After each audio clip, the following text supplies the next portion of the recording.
heç dərdimi bölmədin mənim, dərdini bölməsinlər heç. Sən ki mənim ümidlərimi, hisslərimi etdin ədəb, sevdiyin insan da sənin sevgi və verməsin dəyər.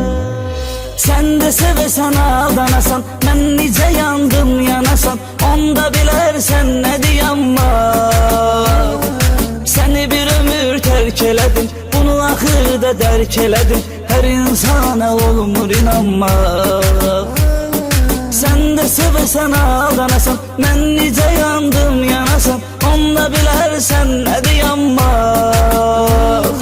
Səni bir ömür tərk elədim, bunu axırda dərk elədim, hər insana olmur inanmaq.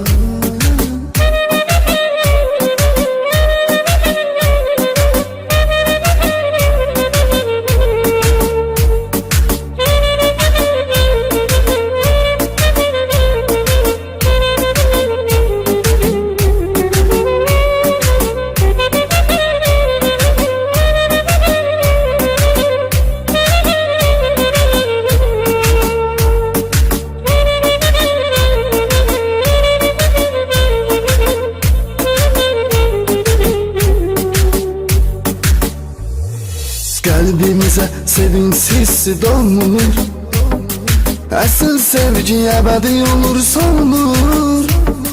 Sevdiğinden ayrı yaşamak olmur, adamı üzür hasret ayrı ayrı.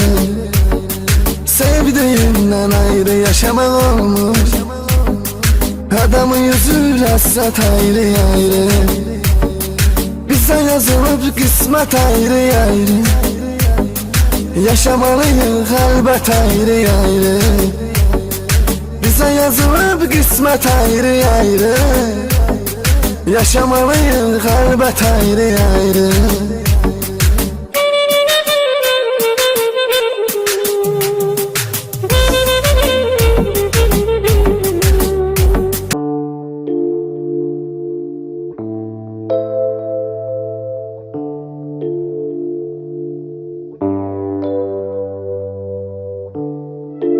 Bu rəvayət o vaxt olub elə şənlə mətanət, qədimdən qalıb bu rəvayət.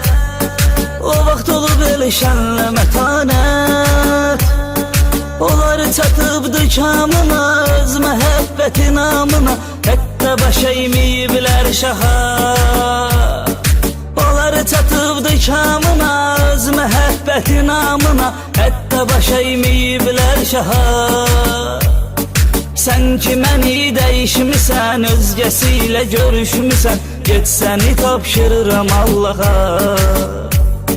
Nə cür cəsarət etmisən, mənə mi xəyanət etmisən, get səni sevmirəm mən daha.